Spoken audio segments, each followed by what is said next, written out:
Hi everyone, welcome to Smallworld, the podcast where I bring on a wide range of guests, both professional and personal. My name is Eliza, and together we'll learn more about the people around us.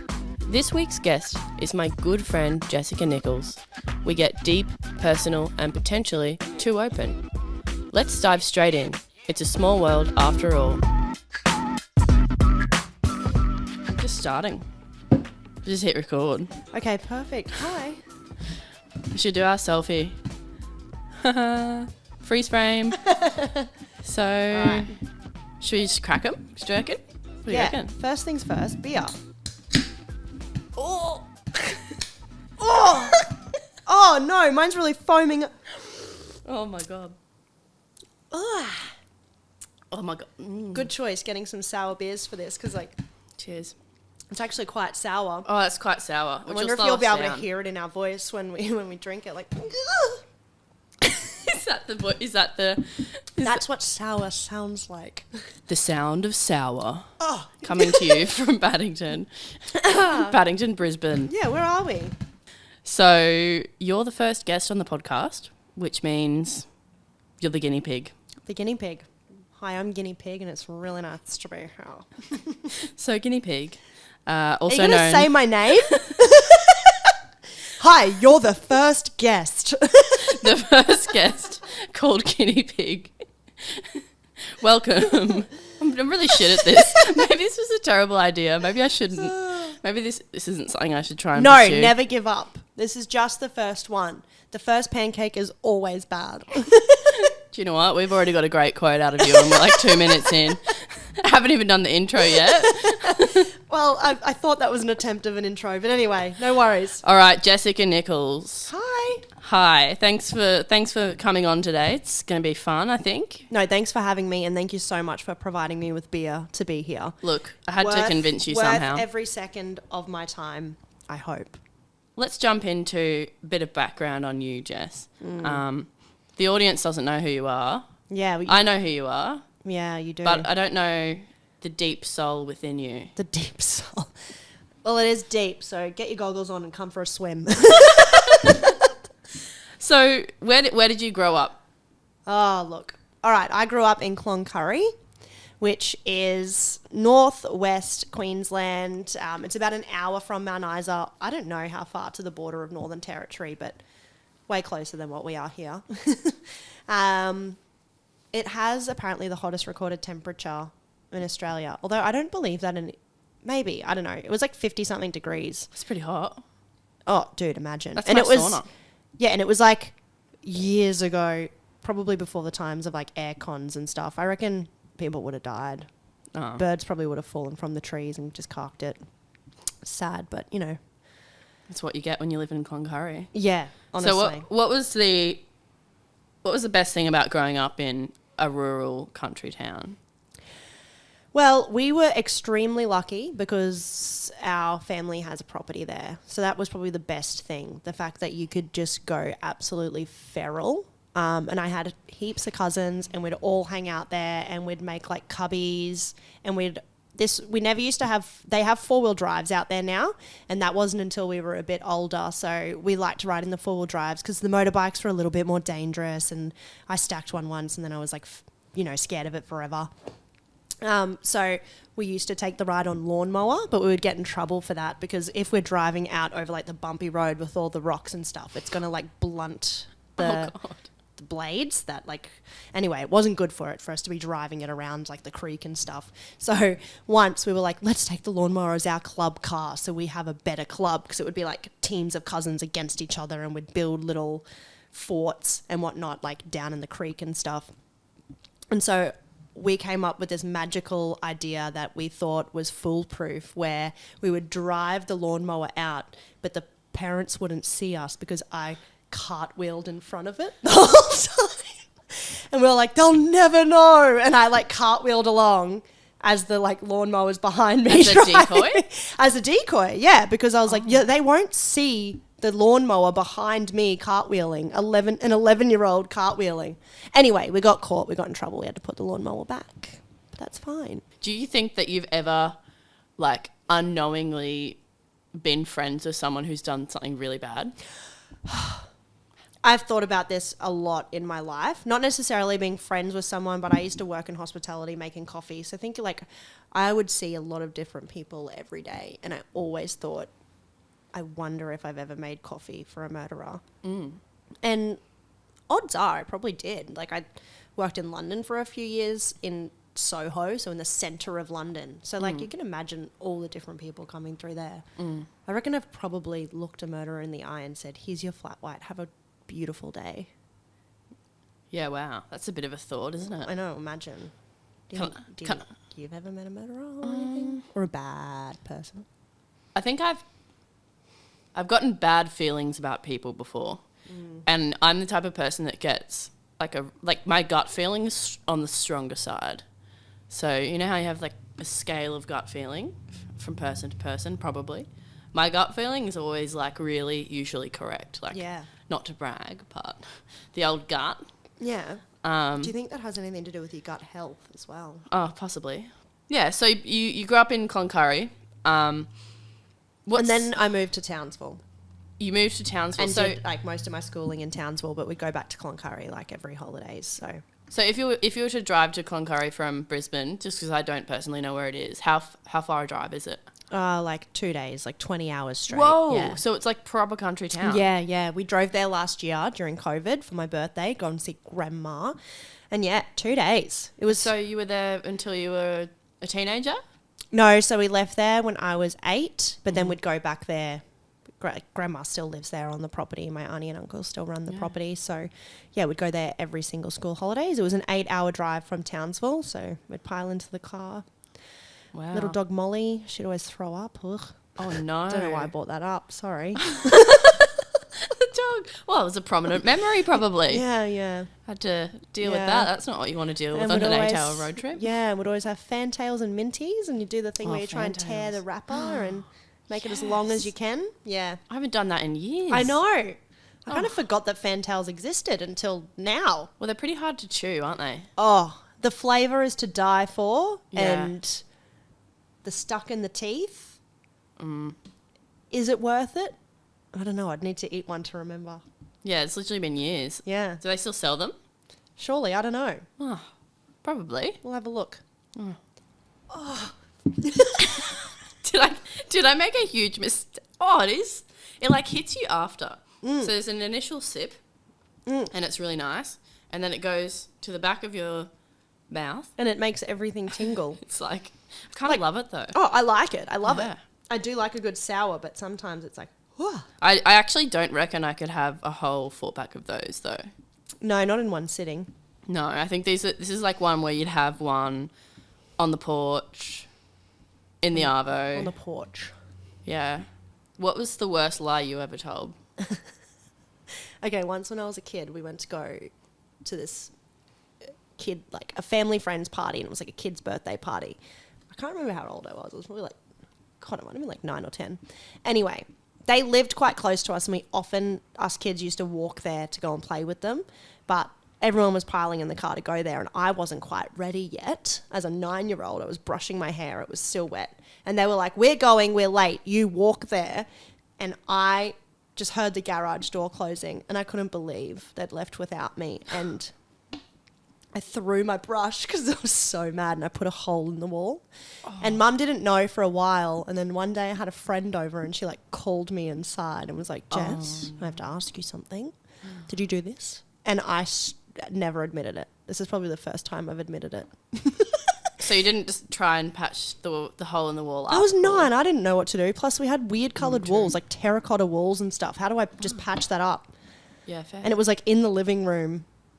Anyway. Did you put something in front of it, or did you just hope that no one would there was notice? there was just nothing I could do. I just was hoping that Mum would be like, oh, oops, how did this happen? But straight away she clocked me. She knew. She was like, who would do this? And do you have siblings? 4 siblings. 4 siblings. 4 sisters.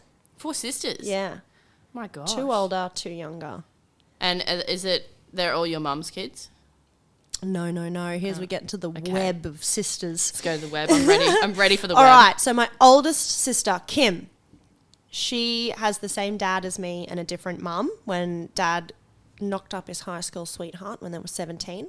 Uh-huh. I actually didn't even know Kim existed until I was like 9 or 10. Oh, wow. Met her one day in Cloncurry. Just and then, like at in the corner store, you just like bumped into each other. No, like we're on the property and we must have come in from just playing out, doing the weird stuff we used to do, and came inside and I think I knew my dad was coming to visit, and he was with at that time who I thought she was so old, but she was probably in the early 20s. He was like, this is your sister, Kim. And I was like, huh? Oh. And then, you know. Yeah, because she would have been a lot older than you. Yeah, so I think that was the first time she'd gone to Cloncurry to see Dad. She lived in Brisbane at that point. So, yeah, that was crazy. And then Mum and Dad, my dad had me and Kate. Kate's older than me. And then they divorced, and then Mum got remarried and had Emma and Margaret, who were younger than me. So there was 4 of us that all grew up in the house together, but Kim I never lived in a house with or anything like that, but we're good friends now. So what was the experience of having, because I also have half siblings. Yeah. But they were distant from me. Yeah. So it's very different to me and my sister, who are very close, as you know. Yeah. I know. Was there any difference between your siblings based on bloodline or none at all because you grew up? Yeah, living in the same house, it was like we never...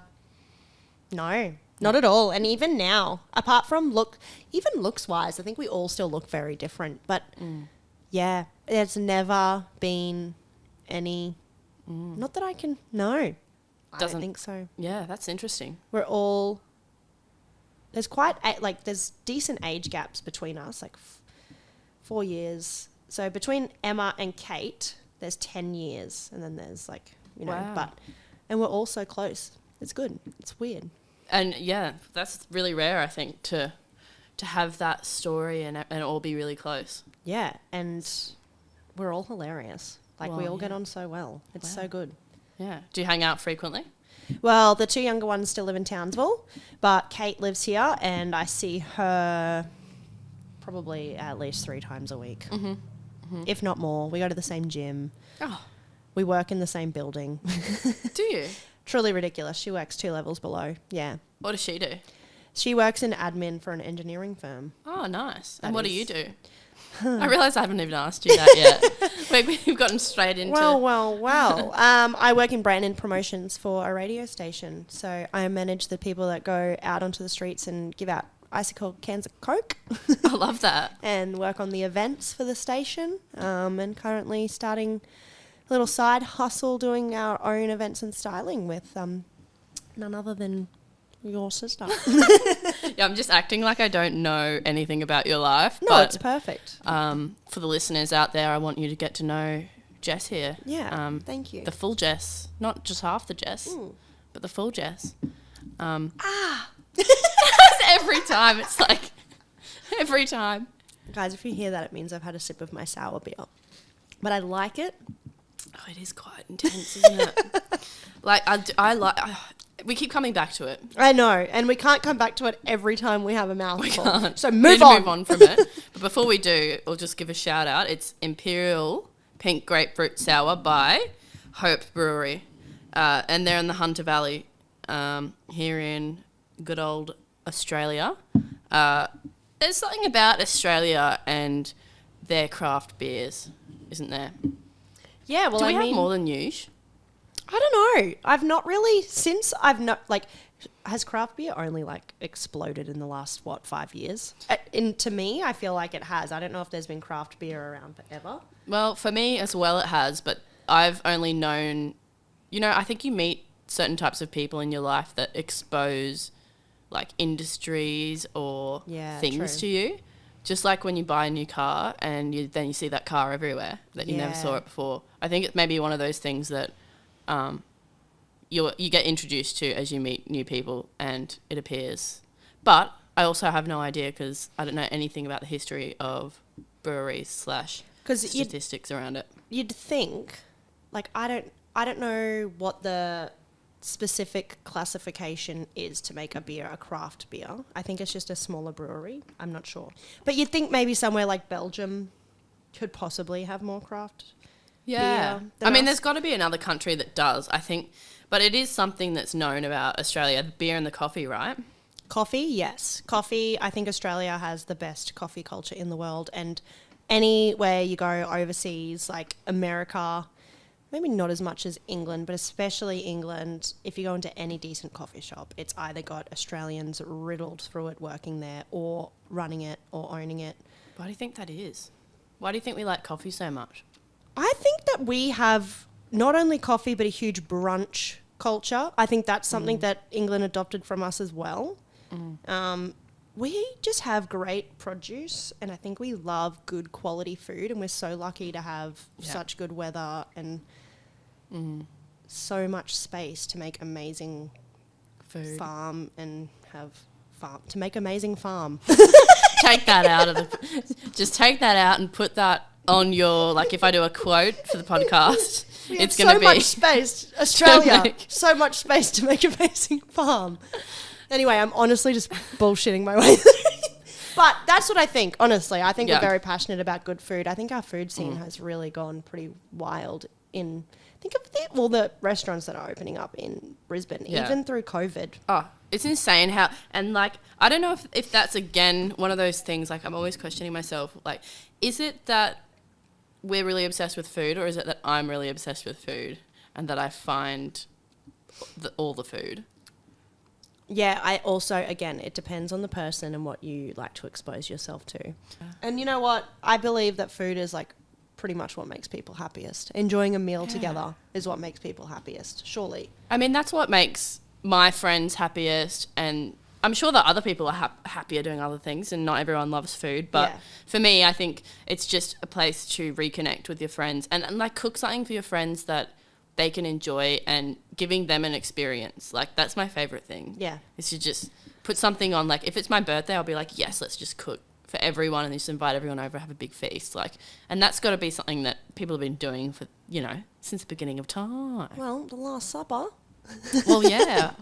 There you go. Tell me about that. Yeah. But what was I going to say? There is always that stress because, I mean, as much as we like to think that we're all amazing cooks, there are some times that you put all this time and effort and spend all this money on ingredients and you cook something and you're like, what did I do wrong? Why does this taste terrible? We've got to come back to the sour. Sour's hitting us again. I think this was a huge mistake. Liza tried to have a sip and like her whole really face, her eyes are twitching. She tried to keep it in. Oh, I tried to rein it in. Brewery, tone down the sour. No, like, it's good. It's delicious. I keep saying that, but like, oh my God, this is just going to be like, maybe the podcast is actually just reviewing sours very slowly, like over several hours. Yeah, with a lot of other topics sprinkled in between. Topics that we are... Like how much space Australia has. Yeah, and like the farm. Yeah, just to farm. The making of the farm. Make farm. Anyway. Yeah. So yeah, food. Food, I think it's not a bad thing that all your money goes on food. Yeah. And look, and if you're spending like a lot of money on like good ingredients, that means you're not supporting the huge conglomerates. Yeah, the old corporations. Yeah. Which you know, is an issue. Yeah. I guess, that's one thing that is, it's really hard to know. Like, I kind of wish there was an app where you could like go to a place and be more aware of what you're actually buying, like realistically what you're buying, and not having like, because I feel like it's something that I want to be conscious of, is making sure that I'm buying stuff from local places. But so like if you could scan a barcode and then it's like warning slaves. Yeah, or even if it was Sorry, I went dark. That was real dark. But I mean something like that, like warning completely unethical. Or even if there's like a grade. So like, you know how you go on to the internet and you look up your credit score? And it's like green to red. Oh, yeah. And it's like, it gives you this little like, you know when... Yeah, or like even the fire danger. I was just about to say. Food danger. The fire danger. Yeah. So like maybe there's a... Ethics danger. Ethics danger. And like, I mean, yeah, I guess it's just one of those things. It's like, you can really try hard to be ethical about your consumption of things and where you get it from, who you support. But at the end of the day, when you get busy... And you don't really know. You don't really know. Like, there's no...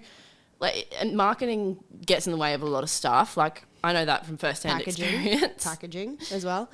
But Yeah, it's like, and even if you do go to, so say if I went to West End markets on a Saturday and got all my veggies from there, like who's to know really where that came from?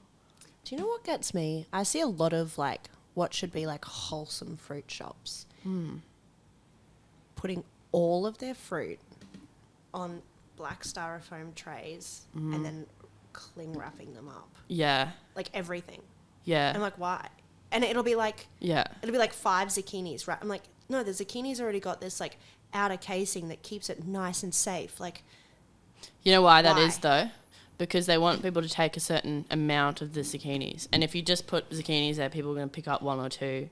Whereas if you do a pack of them... Well, then what they can do is say 5 for $5. That's true. Or... solved. You know, like, get rid of the styrofoam, get rid of the plastic. Yeah. Anyway, I don't know. I'll take it up with them. It seems like extra effort too. Yeah. Like having to wrap... Positive, I guess they're creating jobs. Well, yeah. And that's the thing. It's like... It's really hard, and there's a really good culture, I suppose, emerging over the past probably like 5 years that I've noticed of people becoming more, you know, socially ethical and thinking about what they're eating, what they're doing, what they're saying, who they're supporting. It's like we've gone in this full 360. It was like, convenience was key. Yeah. Cheap was key. Easy was key. Disposable was key. And now we've realised, that's not so good. Yeah.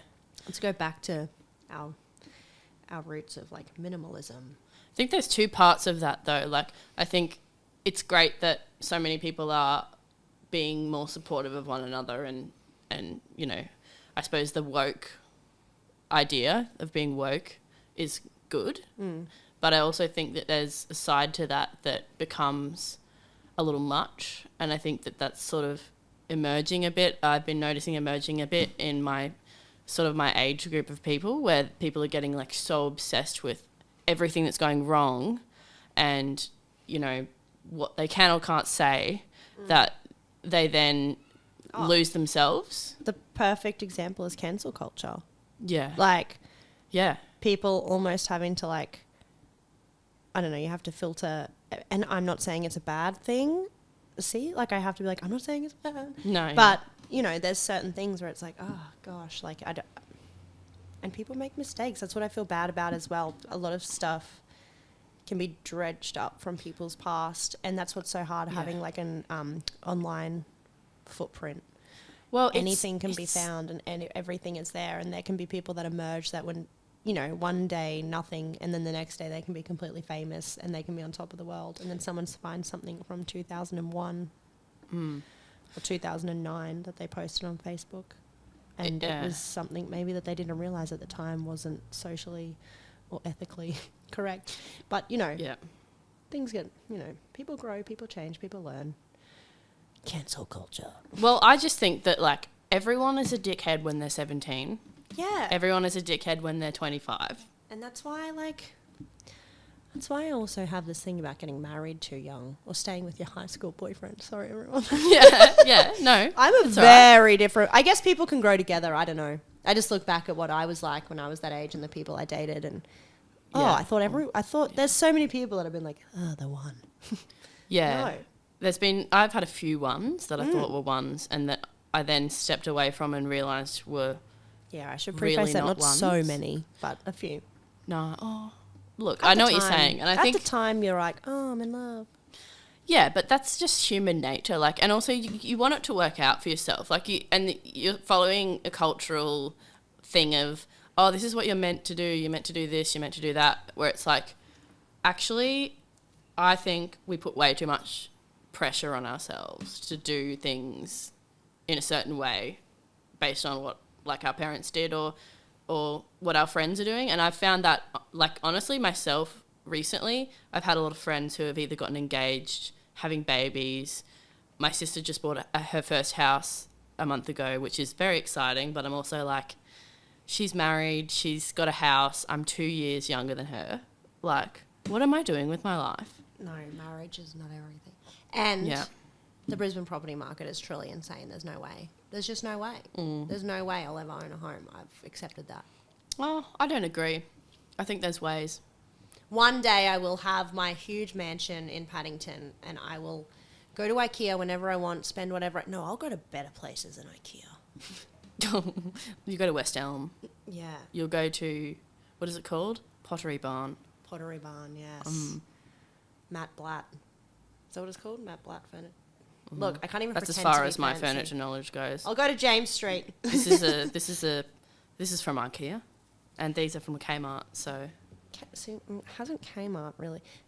We can't get too commercial. no, it's like we're just like saying screw commercial, and then we're coming back and being like, we IKEA, like Kmart. this beer. We like IKEA. We like. I mean, we do like it though. No, I know. We like it, and like people that make good products and that do good things. Obviously, we like it, and I think it's okay that we like it. Here we are being like, we should be more sustainable, more ethical. I'm like, Kmart though. Well, that's the problem. I know that we're coming back to is, and that's what I was like talking about before when we're being, trying to be sustainable, trying to be ethical, trying to do this, and this, that we just get so carried away in all of it that we either stand still and we don't focus on what's like really going to be useful, which is giving back to the world. And how can I give back to the world with my skills? Like, shouldn't that be the main focus? Exactly. Sit down and make a podcast. Hello, world. I mean, it might be shit. No, I'm kidding. But we're just going to do it anyway. No, but that's the thing. And if you don't try, honestly, if you don't try, then you're doing yourself a disservice, I think. And I think I would like to see more people focusing less on their, social footprint, even if it does screw them over in the long run. Focusing less on what they're posting on social media, and more on who they helped out that day, who they gave a smile to that day. What did they do that day that was actually something that they personally had an impact on? I think that's like, there's no good way of, you can't solve everything, I think. One thing that I despise, that's a strong word, I despise, is how prominent social media is in not only people's personal life, influences and things like that, but success of things like a business. And I decided this year to stop using Instagram. I said on Facebook, I mean, you can keep in contact with the oldies on Facebook, like, grandma, mum. Yeah. But I don't really, I don't have the app on my phone. I don't look at it more than a couple of times a week. And stepping away from Instagram completely changed my mental health. It completely changed how much productive I can be in a day. It changed how I saw myself. It changed, because if you're feeling down or if you're at home, you've got nothing to do, and then you see these videos of people doing stuff or people looking great, or, it's so easy to get so caught up in it and to this absolute like black hole of scrolling and like judging and comparing. And it felt so good to get off it, but then, trying to start a small business and things like that, you need to be on it, and you need to engage, and you need to upload when you can. I hadn't had the app in so long, and then I re-downloaded it. I didn't even know how to add a photo on it. It had changed so much. I felt like an old woman. And I'm not that old. No. So anyway, that's something that I don't like. Social media, Instagram. And how it doesn't feel like a choice. No. How it feels like if you're going to have a business, and like, obviously for your personal profile, like I don't use my personal profile ever anymore because my business profile has taken up too much of my time. Yeah. Which takes up a lot of my time, more than I would like. And like, I again didn't enjoy the feeling of, looking at, and you don't see the real thing it's on Instagram. It's all fake. Yeah, you don't. Like, no one's going to post, I mean, except for like a couple of comedians that are genuinely like really cool and they do post. But even people that are like, look how real I am, look how natural I am, but it's... Yeah, it's not going to be everything. I don't know, like it is good that people are there doing body positive... Yeah. Preaching body positivity and inclusivity and all of that, but it's still... I don't know, I feel like a lot of the time there's some form of ulterior motive, and that's becoming an influencer and making money off it. Yeah, well, that has to be, like, because of the power of it. I suppose if I was to put my favourite tool on social media is stories, And it's for the pure reason that it doesn't live there forever. So if I post something and I look like a bit of, if I look like a bit of a dickhead posting something on my story, which happens every day, I will tell you, like, I'm not good at it. I'm not too nervous because I'm like, oh, nah, it's only going to be there for 24 hours. Someone could obviously record their screen and But that's another save scary it. thing. You can screen record now. Yeah. The reason why I wanted to do this was because I don't have real conversations with people for as long and one-on-one ever. Yeah. Really anymore. Like, obviously with a select few people you might every now and then, but I don't know if it's something that is recent or not, but have people kind of forgotten how to talk to each other? And genuine conversation as well. Like talking about things. Tough talking things. about ideas. Yeah. Talking about hard stuff that no one wants to talk about. COVID probably affected that as well. You're not seeing people as much. But everyone's busy. Everyone's on the go. People always have stuff happening. It's so hard to genuinely just sit down and talk for a while. And then everyone's also always got their phone in their hand.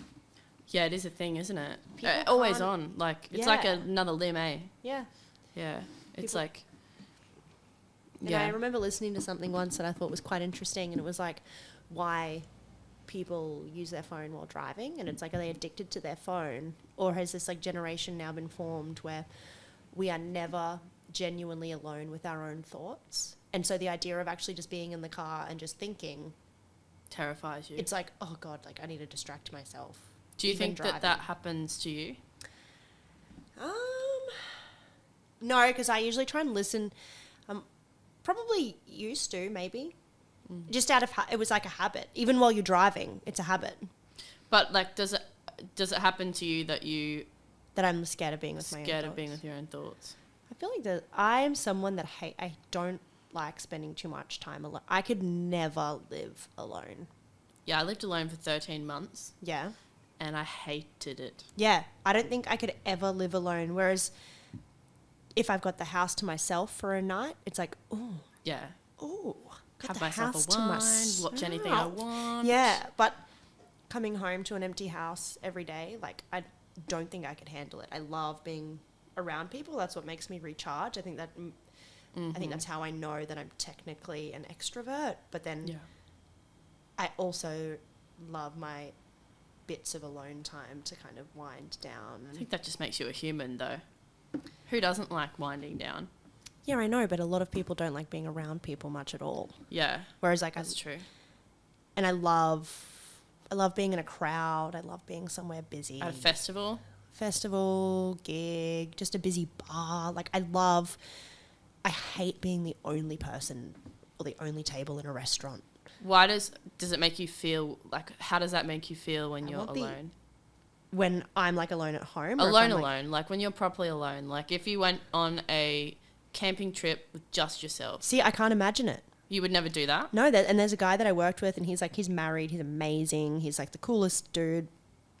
And he will go on hikes for days, sometimes months on his own. He hiked, I think it was like 2 months or something, maybe less.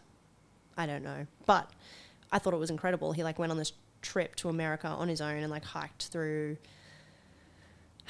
I want to say Joshua Tree, but it might not have been Joshua Tree. No, I don't think you could hike there. It's like a desert. Oh God, I feel so dumb right now. But Everyone's listening. I know. But yeah, and that's what he likes to do. Hike on his own. And he says sometimes he'll run into people because there are people hiking the same trails and there's camping spots and whatever, but he'll just spend the whole day like walking and he loves that. I couldn't think of anything worse. Yeah. And- Why do you think that is? Do you think you're scared of where your thoughts might go? No, I get bored. You just get Like bored? I get bored doing yoga. I can't do yoga. I can't do slow things. Even my sister always used to say when I was a kid, I never walked. Like I ran everywhere. Like if I was watching TV, I'd wait for an ad break and then like run and see how much I could do in the ad break and like get my snacks and get this and be back and be like, okay, I'm ready. Cool. Did I miss anything? Like, you know, like I don't know. I get bored. And so when you're working, are there moments where you get bored like that at work too?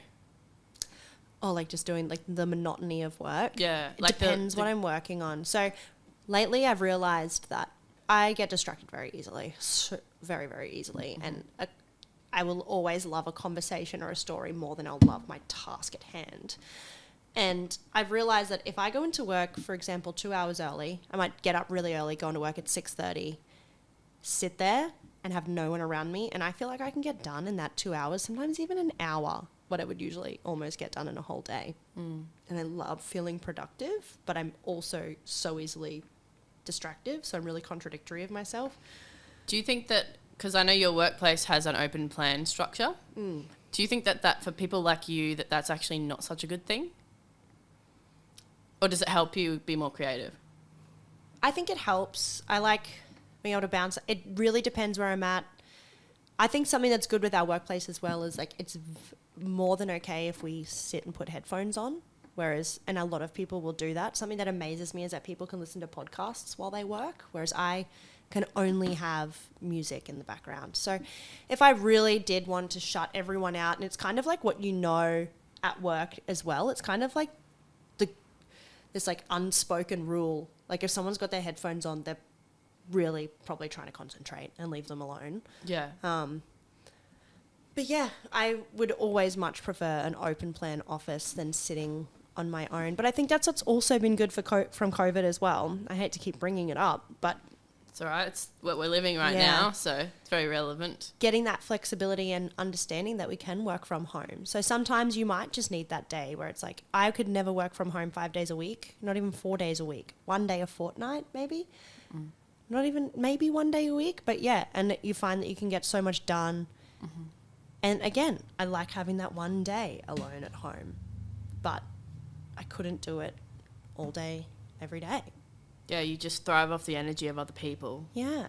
And so you think with your job, like how, because you went to uni for a bit. Yeah. And then was like, nah. No, Tell me well, about like, that. So when I first left school, I went to uni for a bit, but I didn't know what I was doing, honestly. Like What were you studying? Multimedia journalism. And I was like, this is perfect. This is everything that I'll ever want. But I don't know. I was all over the shop. I didn't know how to manage my own timetable. I didn't care enough.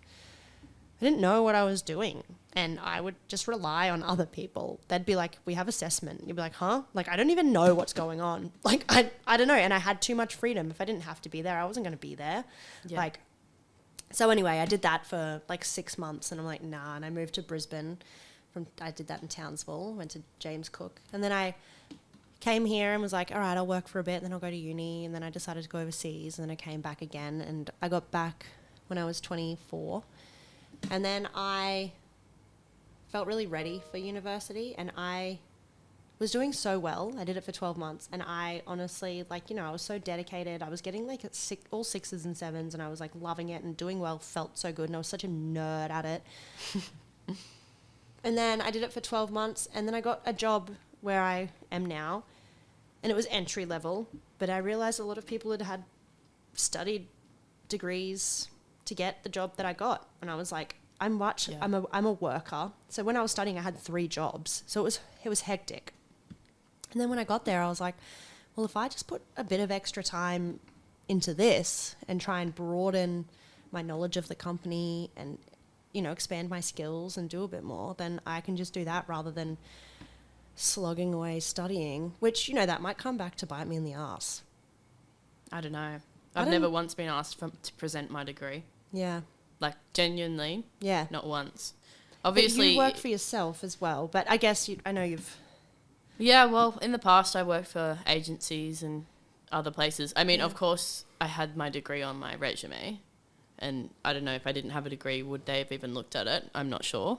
Yeah. But I personally have a pretty...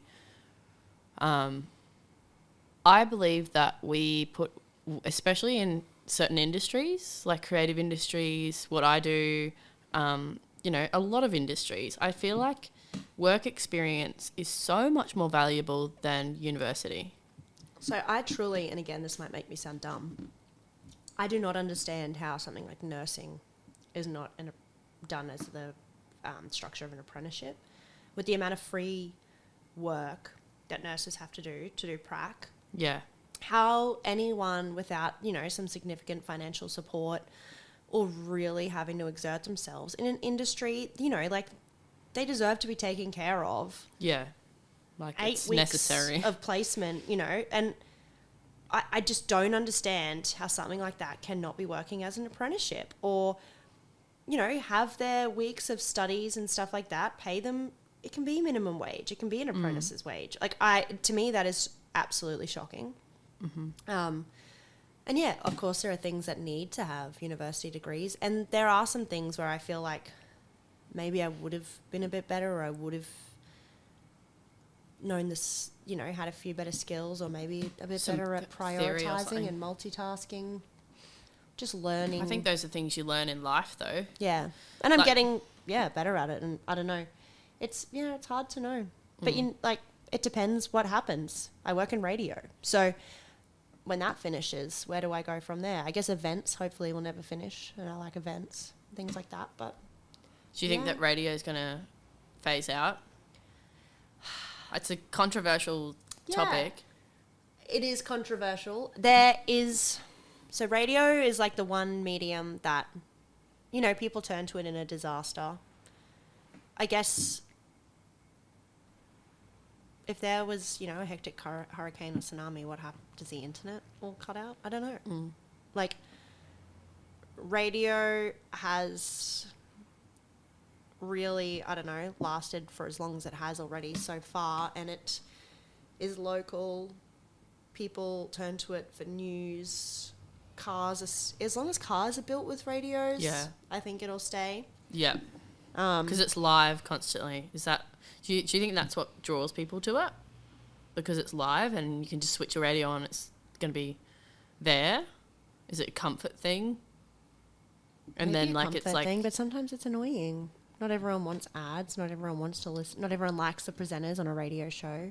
But it's quite hard to, I suppose, with podcasts, you get a lot more production quality because people can go back through the podcast and, add sound effects if they're telling a story or cut bits out that were shit. But with radio, it's like you need, it's live most of the time.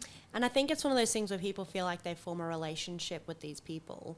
I think it's different in the generations that are coming through. People, obviously, an older demographic is more used to turning on the radio and having their favorite show, and it's like calling in and all of that. It is very different, but I guess maybe radio won't die, but the format of radio could definitely change.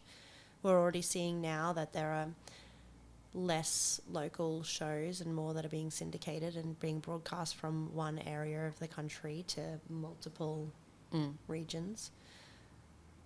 And because it's quite a big industry in Australia still, hey? Yeah. Yeah. It is. And it gives a lot of people a lot of jobs. Yeah, but a lot of people lost jobs as well recently during COVID and things like that. But you'd think that radio would be something that is less affected by COVID, but as someone that works for a radio station, can you tell me about what that was like, being at a station and having that happen? So obviously there were businesses. So I work in commercial radio, so we rely on people spending money on advertising to run. So businesses were losing money, less businesses were advertising. So less businesses were spending money. So that meant we were getting less of an income. So we had to cut costs somewhere. And another thing, if you're at home and you can't go anywhere, would you rather put on Netflix or put on the radio? Would you rather put on your own playlist if you're working at home? Or would you rather put the radio on in the background? So it's quite a circumstantial industry. It's like... Not necessarily, but if you're asking, how do you think COVID affected it, I think that's something that take into account where, people are at home. I don't know how many people genuinely listen at home, whether they've got smart speakers and they like to say, I don't really know how smart speakers work. I don't have one. But if you say, tell me the weather, does that give you a local radio station's interpretation of the weather? I don't know. If you say, tell me the news, is that a local station's news that it gives you? think so. I should know this. But yeah. So I think it'll be around for a while yet. I just think the format of it will change, and it'll probably change a fair bit. Fingers crossed, not too much yet, because I need a job. And something that I found really interesting when I was at uni, there was this lecturer that I really liked, and I can't even remember what the subject was, but one day he asked us, why is sport a part of news? And he's like, why is sport more important than celebrity culture? Like, why is it news, sport, weather? Why is that the makeup of our news? Every night, no matter what, there's always a segment for sport. Why? Who cares? Why is it important? Tell me, why do you think it is? And everyone's like, oh, community, money, this, you know, all these different ideas. And then he's like, men dominated newsrooms. They like sport. That's why it was there.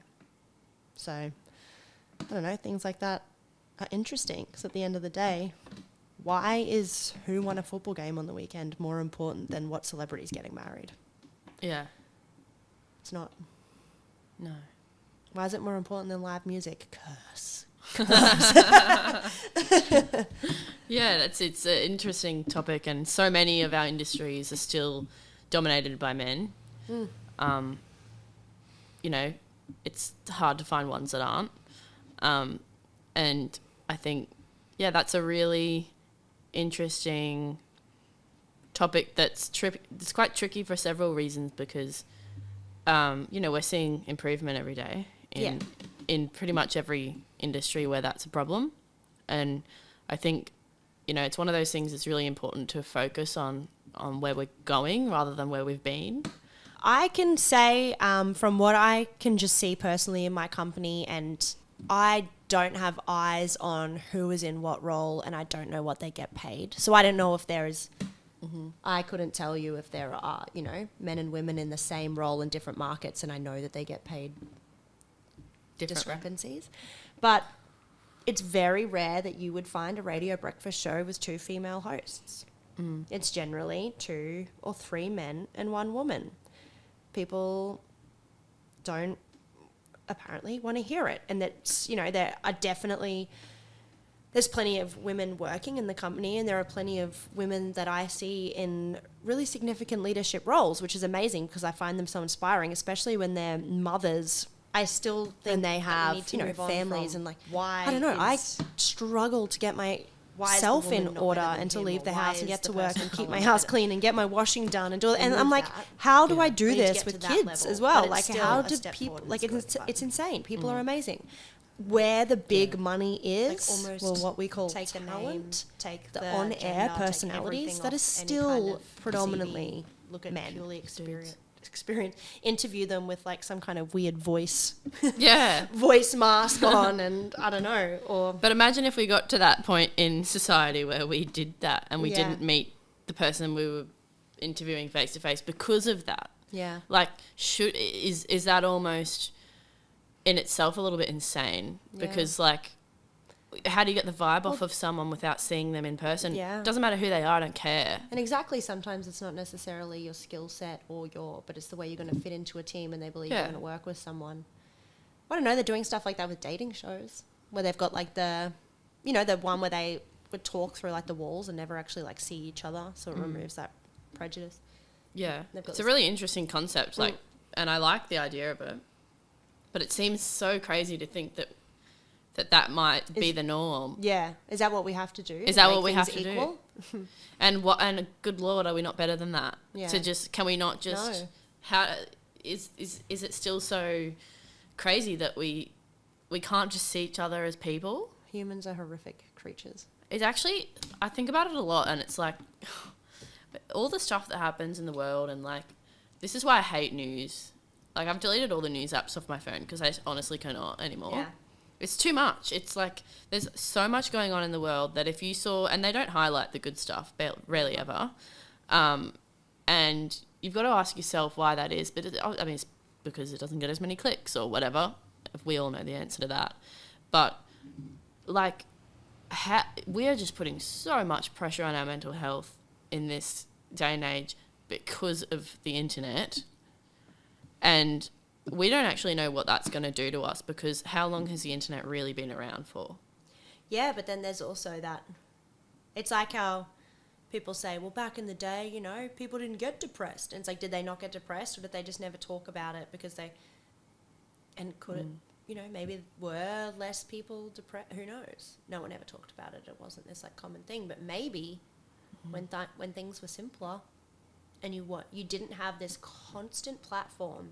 I think that it's got to make an effect. To compare yourself to people, or to constantly be reminded of either what you do have and the pressure of losing that, or making sure everyone knows how good you are compared to them, or comparing of what you don't have and seeing what other people have. It's one of those fundamental things as humans that messes us up, is comparing ourselves to others. Jealousy. And it's something that you can't escape, and you need to know within yourself, you need to develop the infrastructure within yourself to be able to deal with that. And that needs to be something that, like, if you're the type of person that you're noticing, and maybe it's just like checking in with yourself more and noticing that I'm actually spending way too much time on this thing, and for myself I need to do something differently. And like, how do we actually self-heal, you know, and can we be doing more things to help other people self-heal and learn how to self-heal? And like, is that something that we can make a part of the conversation, instead of always talking about these are all the things that are going wrong, you know, all the industries are male dominated, blah, blah, blah, and all this stuff that just adds up and adds up and adds up into this whirlwind of depression and, you know, just negativity. How do we introduce solutions to that? And like, if a friend came to you and said, hey, like, I'm having a really tough time with this thing, or they came to you and said, you know, I've got this problem, blah, blah, blah, is your natural instinct to be like, oh, I'm so sorry, like, or is it to be like, how do I help this person find a solution? And I think maybe more of the conversation needs to be around solutions and solving problems, and teaching people how to solve problems.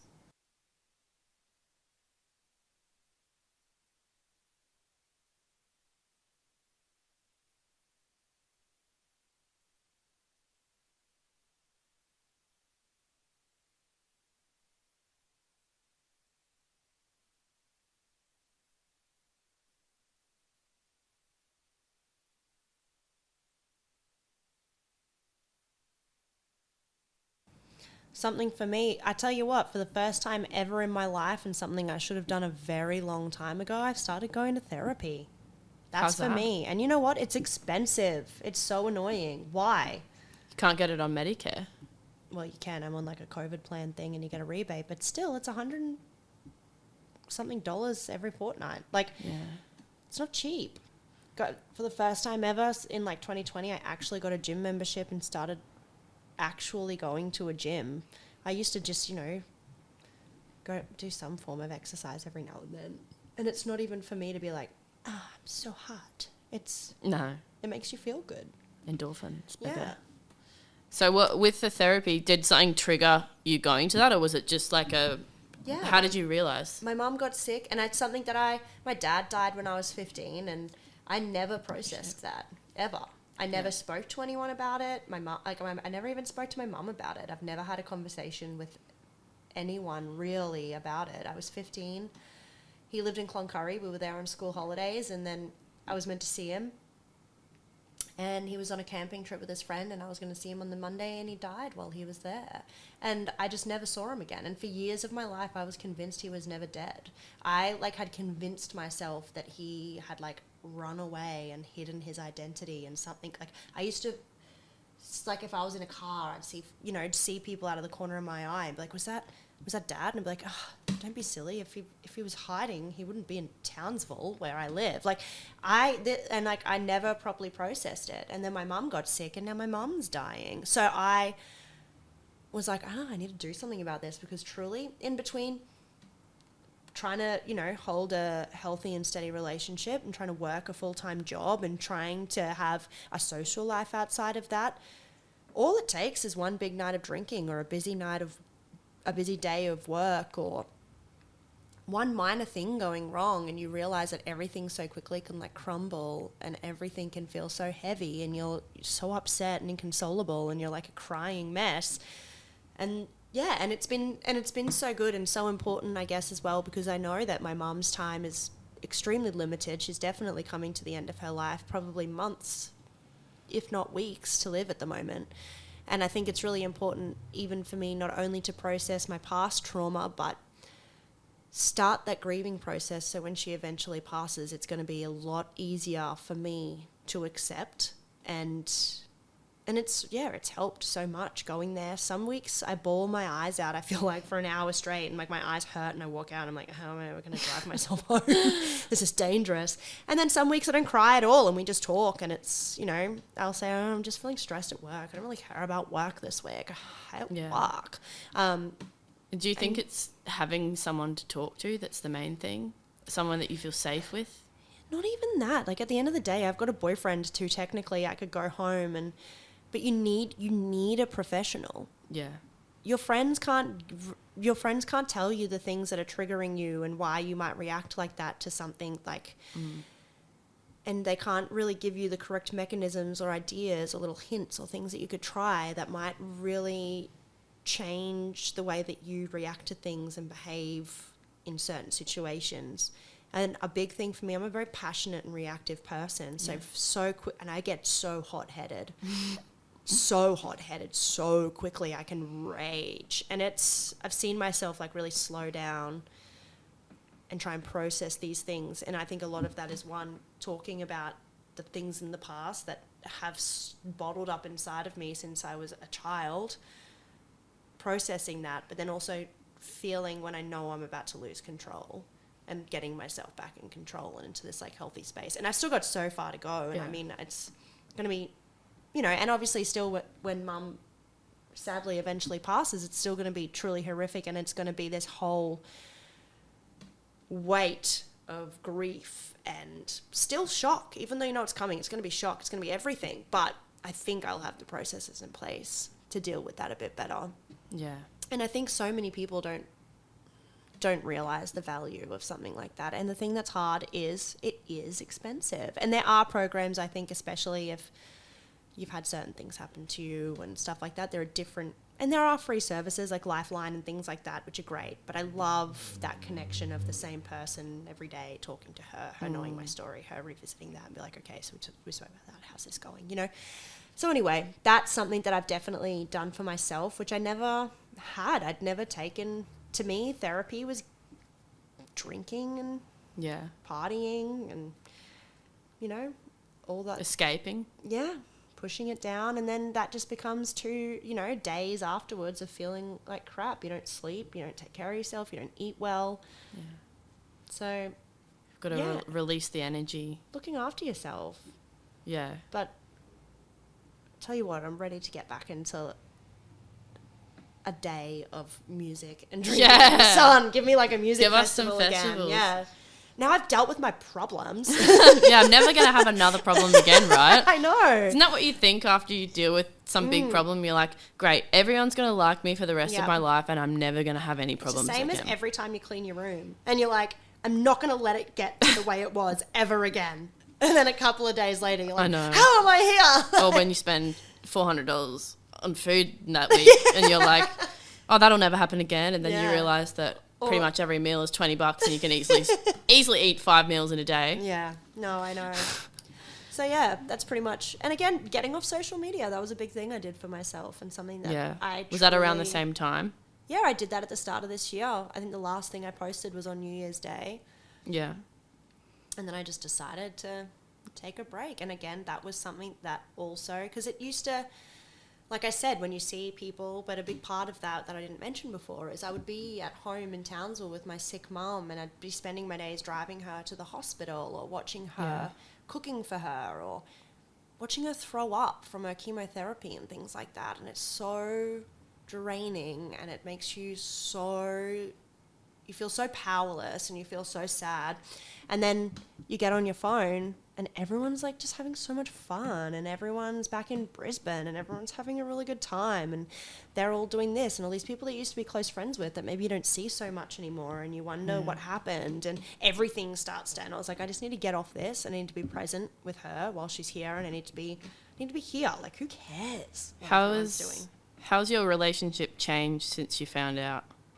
It's putting everything that was wrong in the past aside and just accepting it and saying, I've already lost a parent. I know the regret I would feel if I didn't do what I felt was right. So I can easily say that I was not very close. We didn't have, a great relationship as a child, never really had a great relationship. And for now, this is better than the alternative. It's been, repairing that and just being there with her and like learning who she is now. Yeah. Watching her slowly soften. Yeah. She's softening because, not only is she weakening, but she also knows that it's, the days are numbered. They're very much numbered. And not only that, she's, she's in pain. She's like... How has she dealt with that? I don't know. She's not at all someone that talks about feelings and emotions. Never has. Never will. Now that's a woman that needed therapy. And I think it would have been amazing for her to do that for herself and for her children. I'm probably more similar to her than I like to admit. Yeah. She doesn't like being alone. No. Things like that. So, yeah. How does one deal with knowing you're dying? I have no idea. Until it happens, you truly, I guess, have no idea how you could ever comprehend it. And she worked as a nurse. She said, when I was in one of her appointments with the palliative care team, and she said she wasn't overly scared of dying. She was scared of being in pain. She's not scared of dying. She's seen death. She's seen, I guess, maybe the peaceful look on the faces of those that are dead, and she's not scared of it, but she doesn't want to be in pain, which is something I completely understand. And my mum, when she was 14, I don't know, like my mum, in my eyes, I don't know how she survived all these crazy things, but when she was 14, she fell over in the shower and had a brain hemorrhage. She was in a coma for 4 months. Oh my God. Like, I wonder what goes through your head when you're in a coma. Like, do you dream? Are you completely... Is that like being dead? I don't know. What do you think happens when you die? Oh, I don't know. Isn't that a question? My sister's seen a medium to communicate with my dad, and she said it was the weirdest thing. You walk in, and I don't even know how much information you give. It was years ago, so I can't really remember, but I guess you say something. They maybe even... who are you here to communicate with? I don't even know if you give them as much information of I want to talk to my dad, or if you say I want to try and communicate with my dad. And the things that she said, just phrases that it sounded that only he would say, or him saying he's fine, he's up there with these people. He said he was there with the sisters. He was getting taken care of by the sisters, and he was adopted, so he was raised in an orphanage for the first half of his life. And it's like, is that what he means? And I'm not saying I believe in all this stuff. I'm so skeptical, but I don't know. There's all this crazy stuff, and apparently just saying that there was always enough in the kitty for you girls, and saying something like the kitty, that's so, his language, and and him just saying, like, I just thought I had more time, and I'm just so sorry. I just thought I had more time. And there was other things where it was like these phrases where you're like, oh my God. And they give it to you on a tape, and we listened to it in the car. And I just remember us all crying, like, oh my God, this is so weird, so spooky to listen to. And I've always considered it, but I'm too scared of either one, being really disappointed, or two, being like, holy shit. Real freaked out. Yeah. Yeah. It's a tough question because, I mean, it's something that I feel like it's something that people are either really sure of, like what happens when you die, they're really sure of something due to, religion or whatever. Yeah. Or they just have no idea. Yeah. And I still think no one has any idea. Well, no one knows. I guess in science they'll say, you're right, you go into the ground, whatever. But I mean, I don't know. Weird things happen. Weird things do honestly happen. Yeah, I mean, like, people go into different, the consciousness is certainly a interesting spectrum as well. Like, and how different are we each on the base level of consciousness? Like, Yeah. where am I compared to where you are on Yeah. a day-to-day basis? Like, I don't know if I'm experiencing the world completely differently. Yeah, I like even this think that with green, colour. the color Yeah. green that I learned to be green. This color, how do I know that that's the same as your experience? Like, how do I know that your world could look like a mango? Yeah. And For all even I the know. way that we hear things, like how anyone can stand like heavy metal screamo music I never understand. But for some people, they're like, that's the only thing that, if I'm anxious or upset or wound up, that's what calms me down. They're like, And it how seems can to that be calm you down? seems to be the same for animals too. Like, I mean, I have a dog. Yeah. She's the best. But I can see that she has a complete personality. There's no question in my mind that if I met one of her sibling dogs, that it would be a completely different dog. Yeah. Based on its life experience, the things that have happened to it in its life, the makeup of it. But that's the thing, like, 100%, there are prudish, fancy dogs. Oh, yeah. There are. They exist. Yeah, there are For posh sure. dogs. And they get into moods like humans. You come home and you're like, oh, you're a bit grumpy today, yo. Yeah. Like, what's going on? Well, my niece is special needs. She's autistic, non-verbal. She's 11 years old. She's never said a word in her life, and she probably never will. What are you thinking? Yeah. The things she giggles at. She thinks things like, I love listening to her Yeah. laugh. And and that's like, what is your reality? What do you think of me? Do you, like, I don't know. It's bizarre, and there's no way to ever know what's going on in her head. You don't even, and sometimes it's so hard because, she might seem really moody, and technically she's 11 now. Yeah. She's going to go through puberty. Yeah. Non-verbal. That's quite rare, isn't it? I guess. I don't know. Yeah. Yeah, fairly rare. And so you've known her whole life? Yep. Yeah. Yeah. And, you don't even know until, I think it was about 2 or 3, because what generally will happen, especially, so girls, God, I think I'm right here. Again, sorry, anyone, if I'm completely off the mark here, but I'm pretty sure for every 3 autistic boys, there's 1 girl. And girls generally have more severe, like, limitations. And yeah, so and I think a lot of the time when they're babies, they kind of start progressing normally, but then they regress. And that's kind of when you know, because, like, you don't know for a while. And, there are some really highly functioning autistic or Asperger's people. But, yeah, Leilani, non-verbal, she's probably got the mental capacity of, I don't know, maybe 3-year-old. But she's the best. And she's so funny and she's so fun. And Got a she's full personality. It's all there. Yeah, and that's it. Like, Yeah. and she's so well behaved. Like, sometimes she'll get in a mood and, like, you might even just, like, rest your hand on her leg and she just pushes it off. Like, it's hilarious. I've been there. Yeah. Don't touch me today. Yeah. But she just sits there and she's patient. And if you go out to a restaurant or a cafe, she just sits there. And eventually she might get a little bit restless. And you know what? As much as it might seem like such a cop-out for some people, it's so hard. But you put the iPad on and she'll watch something and she'll just sit there. And she'll sit there for hours and she won't complain. She won't, So... Yeah. She's experiencing life in a totally different way. Yeah. Like, we experience life in a totally different way, of course, but something like that really pulls you in and makes you realise that we're all so bloody different. Yeah. And no 2 people are the same. It's impossible.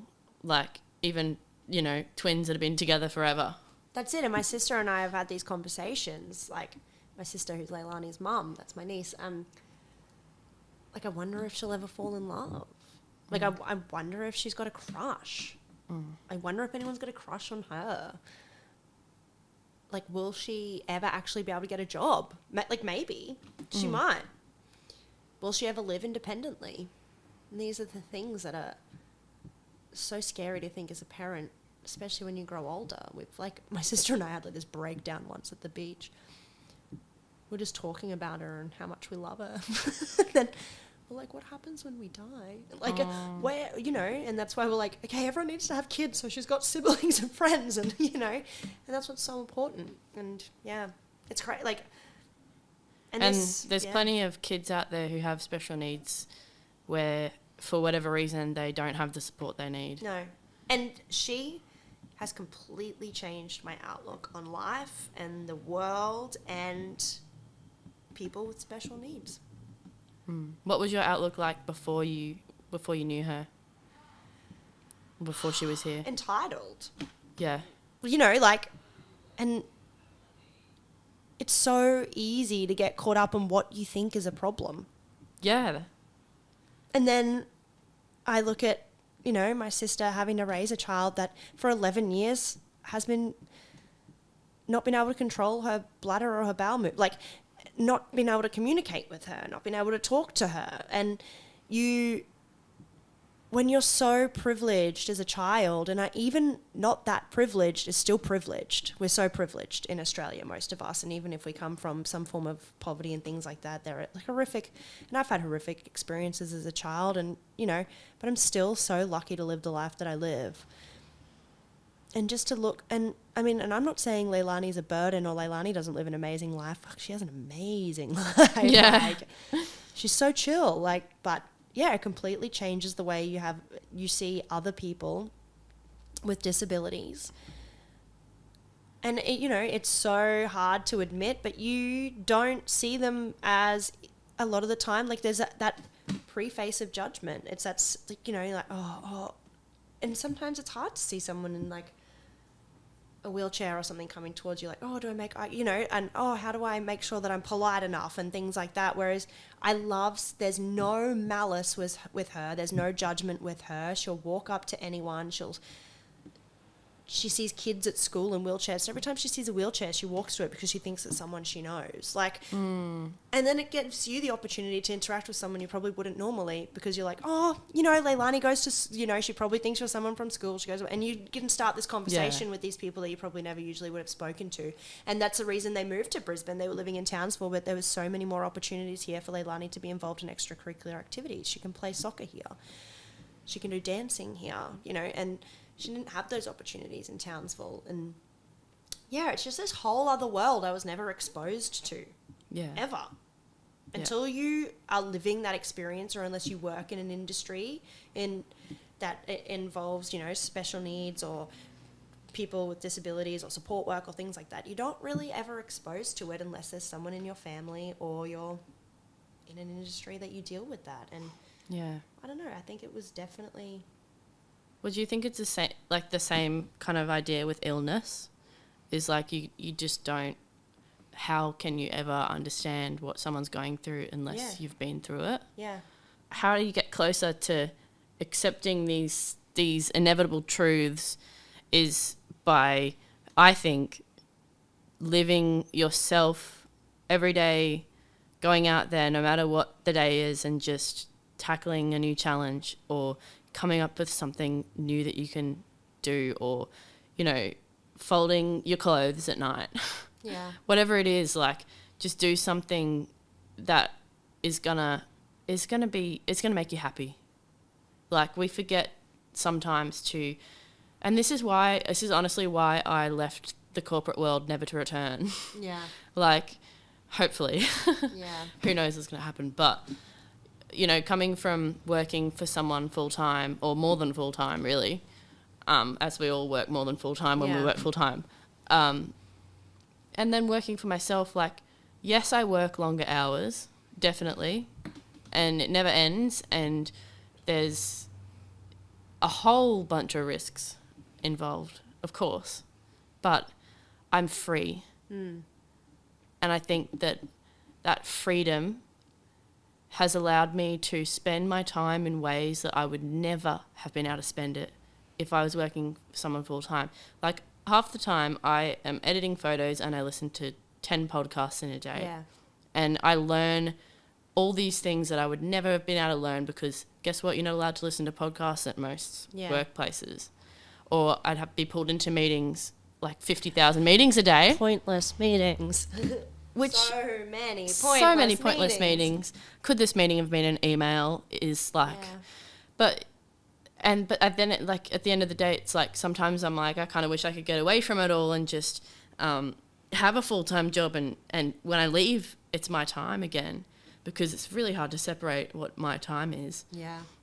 But then I think, and I'm like, well, and I know obviously not everyone can do this, and I'm so lucky to be able to, work for myself and everything. But I mean, there are sacrifices, and there's sacrifices to everything. Like, it's a balancing act. But at the same time, it's allowed me to discover, and I don't know who I am still. Like, who knows who they are? Yeah. I don't know if I'll ever know who I am. But it's opening the door to discovering that more and more every day. And I think that's my meaning for life, is like finding happiness in my friends and my family and my work, and giving that to other businesses, and trying to, like, how can I actually give back now that I'm in a good place? Yeah. Like, can I do something for businesses that's going to encourage other people to do this? Because guess what, guys? Australia is a real great place to start a small business. Yeah. Like, you're allowed to do stuff for yourself, and it's not selfish. Yeah. Like, you can take a day off and go to the beach for your mental health. Yeah. And that is not something you should ever feel guilty I about. took a day off today for my mental health. I went to IKEA. I mean, what better place for your mental health than IKEA? Where dreams are made of. I love it. Yeah. I guess the moral of today is take care of yourself before anything else. I think so. It's like, yeah, I'm getting to the point where I'm like, it's Friday night, guys, by the way. This probably won't be released on a Friday. No. TBC, still making it work. Don't know what the artwork's going to look like. Don't know if I'm going to edit or if I'm just going to release this as it is. Gosh, what is it? Like 2 hours? We're 1 hour 45. Incredible. But you know what? It's just a conversation, and there's no reason behind it. Well, we got deep and we got dark. I got dark. Well, I think that's great. Yeah. I think sometimes we need to be a bit dark, and I think... We need to be dark to see the light. Well, that's it though. Like, with anything, it's like, if there were no hills, there wouldn't be any... What's the opposite of a hill? Valley. Yeah. Is that the opposite of a hill? A valley? A crevice? A crevice. A crevice. We need the crevices. We need crevices, guys. That's basically the moral of the story is make sure you have some crevices in your life. Yeah. Because then you'll notice when things are good. Yeah. And when they are good, have a beer. A nice celebrate. sour one, but not too And I sour. still haven't finished this sour. No, neither. We'll come back to the sour for one last time. Well, cheers to that. Cheers to that. Thanks for being the guinea pig. Thanks for having me here. Bye, everyone. Be safe, be normal, be nice, and don't be boring. Bye. Today's podcast was brought to you by The Content Lab. You can follow us on Instagram at _The Content Lab for more episodes and updates. That's _TheContentlab for more episodes and updates. See you next week, and take care.